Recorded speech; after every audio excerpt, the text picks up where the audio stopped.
Hey, what's up, guys? It's your boy Jay. Welcome to Jay's World. So let's talk.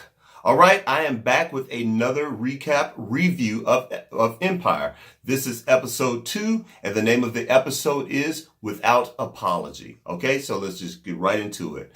And I do have my trusty notes here to keep us on track. All right, well, first, the episode starts off with Lucius and Thirsty. They are in the lobby discussing, Lucius is requesting the records. He wants to know all of the witness records from last season. He wants to know who did what, who pretty much was responsible for him losing his leg and getting exploded in that car. I know you guys remember that, right? You know, when he and Cookie, they were in the car, boom, the explosion, Lucius loses his leg, and blah, blah, blah, blah, blah. So Lucius is kind of, he wants some answers now. And I pretty much knew that was going to happen anyway, because like I said last week, Lucius is he's on the comeback now, and now that we truly have Lucius fully back in his right state of mind, Lucius is back to doing what Lucius does. And he wants answers. He wants to know who is responsible for him losing his leg. So I knew that was going to happen. And I thought that was a smart move anyway. Now it brings us into this season. So we jump from that on over to Eddy, which is Lucius's childhood friend. I guess while Lucius was, out in the hospital and he was, not quite himself, Eddy pretty much took over the reins of Empire and took over the company and ran it for his friend until he got back on his feet. Eddy, he's watching Kiana perform on stage. They're getting ready for that 20 for 20 concert, I believe, or whatever. And I noticed something with Eddy. I don't know if you guys noticed this as well. I mean, he's like really looking at Kiana on stage and he's lusting after her and everything, and she is a beautiful girl. I'll be honest, it's a little creepy for me because I mean, I know Forrest Whitaker is playing Eddy, but like this man is old enough to be her father, pretty much almost her grandfather. I'm not exactly sure how old Forrest Whitaker is, but I know he's playing a character and everything, but it's kind of weird or whatever, but he's looking and lusting, and his wife, sees him looking at Kiana and he's lusting, and she's like, okay, is that going to be a wife number 4? Of course, he's kissing up on her and reassuring her that, nothing's going on, blah, blah, blah. So I'm like, yeah, right. So, he's looking and lusting and everything. And that's pretty much that's all there was with that scene. So we go from that scene to the introduction of the 3 Black Divas. Now, the 3 Black Divas are basically a group from the 90s that Lucius discovered. They were one of the first successful groups for Empire. And Lucius discovered these girls. And, and these are pretty much, they sort of remind me of like an SWV, kind of one of those girl groups from the 90s or whatever, and they're looking to make a comeback. And so they hold a press conference with this fictional news organization called, what's it called? TMI. So I'm assuming that's supposed to be like the TMZ, whatever, So it was kind of funny. And Tisha Campbell, my girl Tisha Campbell, is playing the lead singer of this group, and first of all, let me just say, I'm so glad to see Tisha Campbell back on the scene. I know in her own personal life, Tisha has had some problems, and she's going through a divorce right now. She and her husband, Dwayne Martin. So, and they sort of branched off and he's doing his thing, she's doing her thing. But I'm just so glad to see Tisha Campbell back. But anyway, so, Tisha, she's like the lead singer of this group. And, they're holding a press conference. And basically, they're holding the press conference because they are planning to release a new, a reunion album. And I guess through their music, they are going to expose Lucius, expose Cookie, and expose the whole Empire thing. They're going to drop some tea on the situation or whatever, So, of course, Porsha, she gets a hold of that information, and then she breaks into a meeting with Lucius and Cookie and whatnot, and letting them know, hey, it's about to go down.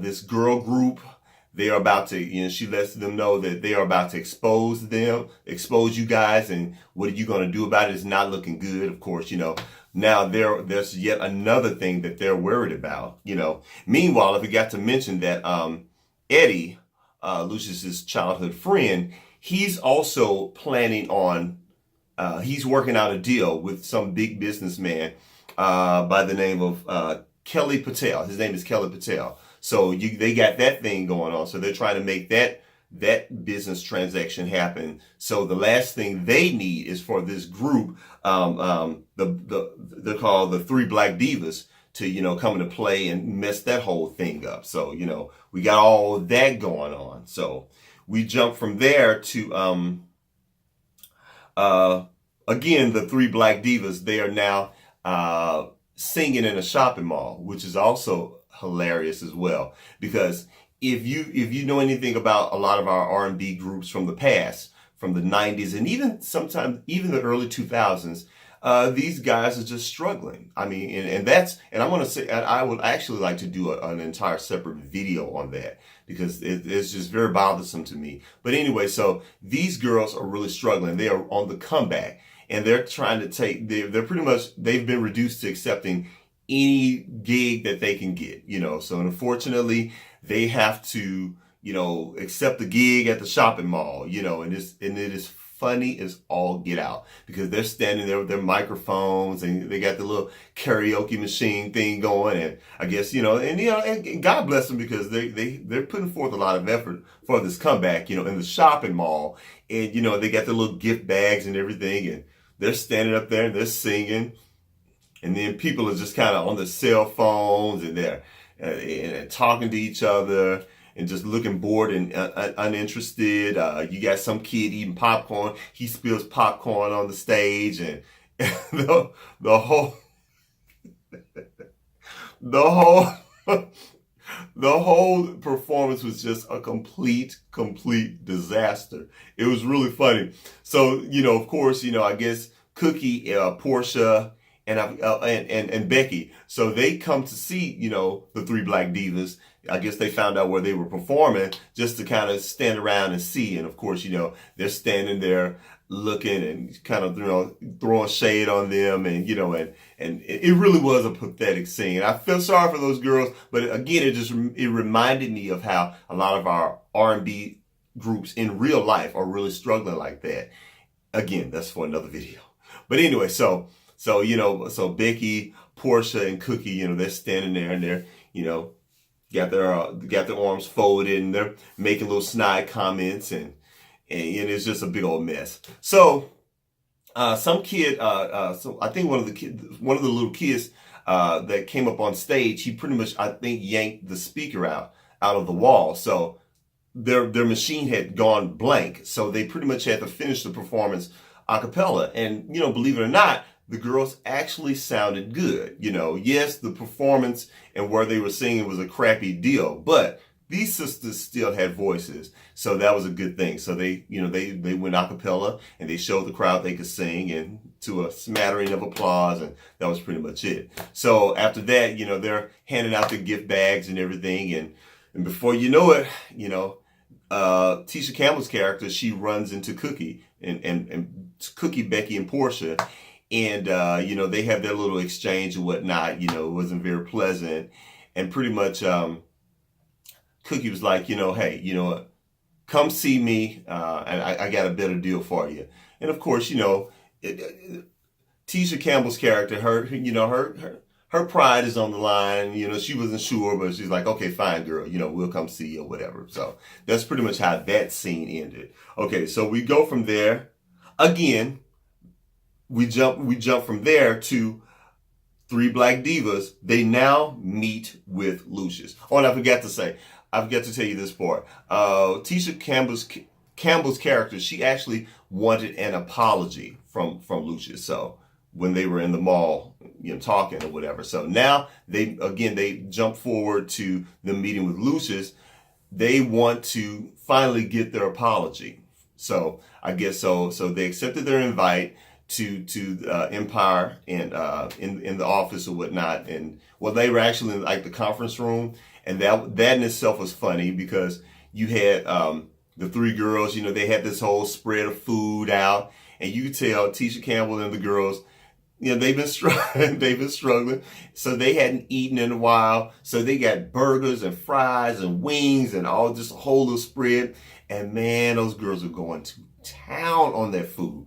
I mean, they were just scoffing it down. They had two or three plates apiece, And then Tisha Campbell told one girl, look, girl, don't put any food in your purse like you did last time. And it was just a cute, funny scene. And again, Tisha Campbell is just really, really killing it in this episode. And you can tell her years working with Martin Lawrence has really honed her comedy skills, because she just worked every scene that she was in, and she was just hilarious and funny, and it was just good to see her. So anyway, so they finally meet with Lucius, and they sit down, and they had some little snappy things to say to each other, and Lucius decides to give the girls their apology. So he starts off the apology by saying, if there's anything I've ever done, please accept my apology.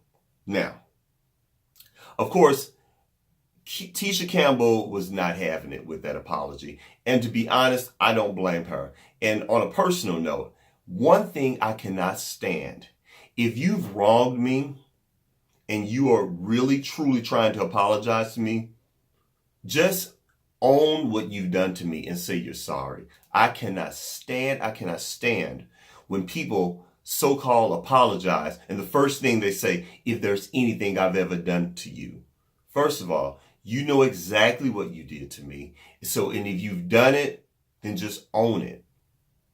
And then apologize. Don't say if there's anything, because you and I both know you've actually done something to me. So that's my little rant about that. But anyway, so getting back to the story. So that's what Lucius pretty much started off, and that did not go well between Lucius and the girls. And, and the meeting was just a complete bust, and then the girls just ended up walking out of there. So, and that's kind of where we left it at that. Okay, so we jump from there to when Eddy decides to meet with Kiana one-on-one. Now, this is an interesting scene as well, and I'm really liking where the storyline is going, because basically Eddy really has his eyes set on Kiana, and he sort of pulled an Ike Turner move, if you will. He's trying to get inside her head. I guess he's going to get inside her head before he gets inside of her panties. So, he just tells her, she has to stay focused. And, and Kiana explains to him, hey, you know what? I mean, I'm in a relationship right now. And he's like, no. I'm the only man you need to be focusing on right now. I'm the only man you need to be thinking about right now, because this is about your career, blah, blah, blah, blah. So I'm like, oh, okay. I know where this is going. So, he's pulling a whole, like I said, a whole little Ike Turner thing, trying to get inside of there, sort of reminded me of when, in What's Love Got to Do It, in one of the last scenes when, Tina Turner, she was looking in the mirror, she's getting ready for her performance, fixing her hair and everything. And then Ike Turner, leans over and he looks in the mirror and says, I'm inside of here, right? And then Tina just looks in the mirror and she just snatches and walks away, which is actually a real thing in any type of abusive relationship. It really, people think when they hear of women being abused, it is automatically a physical thing, but it really isn't. These guys really do try to get inside of a woman's head. And that is the first level of abuse, getting inside of a woman's head. And this is what Eddy is trying to do with Kiana. He's trying to get inside of here before he gets inside of anything else, if you know what I mean. So Eddy definitely has a strategy going. So I'm like, okay, all right. I'm watching you, Eddy. I'm watching you. Okay, so we jump from there to the actual 20 for 20 concert. We are at the concert. Things are going really great. A couple things happen backstage. Hakeem, he proposes to Kiana, and Kiana was like, you know what? No, dude, I can't do it right now because I have too many things going on. You and I getting married would only be a distraction. So you can tell by her response to Hakeem's proposal that obviously Eddy has gotten to her. You can see that already. So we are in the beginning stages of this whole Eddy and Kiana connection. So we go, and another thing happened backstage where Becky pretty much breaks up with her baby daddy, so I guess she's going to go it on her own and just have this baby, without him. So, and, she's a professional girl. She's climbing up the corporate ladder with Empire. So, she can afford to do that. So, and that's pretty much where Becky was. So we jump from there to Eddy and his wife and Mr. Patel. They're at this at a restaurant. Yeah, I guess sort of verbally closing the deal on their what they are planning on doing with this deal. And first of all, I did not know that Eddy has plans to actually sell Empire to Mr. Patel, unbeknownst, I guess, to Cookie and Lucius. I guess they don't realize this, but that's the whole thing that Eddy is trying to do with this Mr. Patel. So Eddy has his own little takeover thing. He and Mr. Patel, they're trying to just overtake, Empire, and that whole thing is going on. So and it was really kind of weird, because like Eddy was at the table, the wife was sitting at the table, and if I'm not mistaken, I do believe Mr. Patel was, kind of rubbing on her leg, and some little under the table hanky panky type stuff was going on. So that was interesting as well. So, so that was the big reveal right there. And that was pretty shocking because I did not know that Eddy was trying to overtake Empire and planning on selling to Mr. Patel. So blah, blah, blah. We got that thing going on. So we jump from there on over to Andre and Lucius. Well, first of all, Lucius and Cookie, they have all the boys over to their house to as a celebration because of this deal that they're trying to make with Mr. Patel. And they're around the table eating, and I guess having a good time, whatever. So Andre requests that he speak to Lucius in private. So they leave the table and they go, I guess, to Lucius's study, and there's this big dramatic build up to. And first of all, if you guys remember from last week's episode, again, like I spoke last week, that Andre, he is mentally ill, but he was also feeling very, very guilty and dealing with the guilt and the fact that he actually planned to have his dad murdered, and he, so he's dealing with that whole guilt thing going on. But I don't know. It's like I had no idea that he was going to actually confess, but I guess he did. So he looks at Lucius and he pretty much he just looks him straight in the eye, and he actually confessed that he had planned on having him murdered, but he was tearfully tried to explain that, hey, I tried to call it off, Dad, but it was too late, blah blah blah. It was like a ticking time bomb, and the next thing you know, things are building up, and Lucius goes completely nuts. I mean, Lucius just loses it. He grabs Andre around the throat, throws him across the desk, and he's just straight, just pound caking him, So he's beating him up. Everybody breaks in there. Cookie and Hakeem and Jamal, they're trying to get, they finally got Lucius off of Andre, and that was a whole big thing. So that was a mess, a complete mess. So we jump from there to pretty much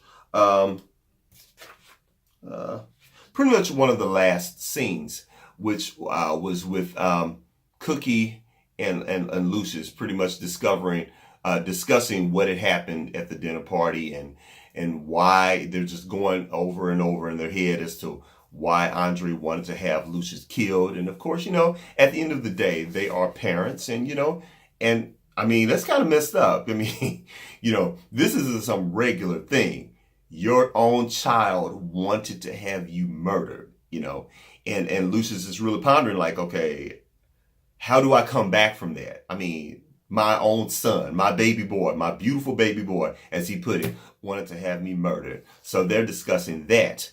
And one of the things that Cookie says something in this particular scene sort of struck with me personally. And she said, "This is what happens, Lucius, when you pit children against each other."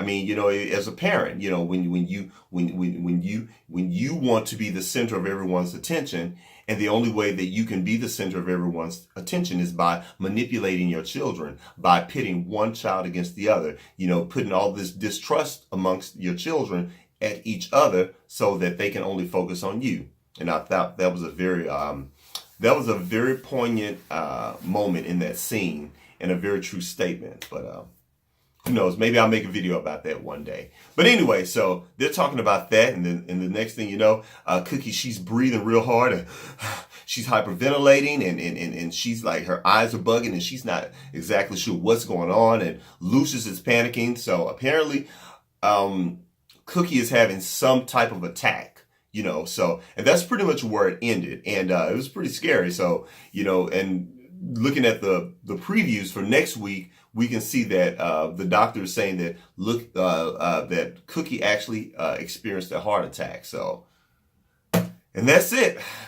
Quite an eventful episode. I really enjoyed this episode. I enjoyed it more so than last week. You know, last week's kickoff episode was okay. You know, but this week, yeah, it was really good. And I think, to me, this week's episode, you can really see exactly where they are going with the entire season. I think we're getting some really good nuggets here. We're getting some good storylines going here. So it should be very interesting. So I'm very excited about it. So, you know, I cannot wait to see what's happening. Of course, we all know our girl Cookie is going to be okay, but you know, I just, you know, so it's very interesting. So that's it, guys. That's all I have. If you have any questions about this review, about this week's episode, by all means, talk to me. Talk to your boy. Put it down there in the comments section, okay? Also, don't forget to give me a thumbs up if you like this video. Also, don't forget to hit that little bell in the corner. I believe is either here or there, but there's a little bell symbol. If you hit that bell, it will actually notify you as to every time I drop a video, okay? All right, and that's it. And also share this video. Share it on Facebook. Share it on all of your social media platforms if you like. Tell people about me. And thank you for, you know, I'm beginning to finally get a few subscribers. I mean, this is my second week, so, you know, my third video. So, you know, you guys are showing me some love on Facebook and on here. So you guys come on over here and, you know, show your boy some love. And I'm really appreciate the people that have already subscribed to my video.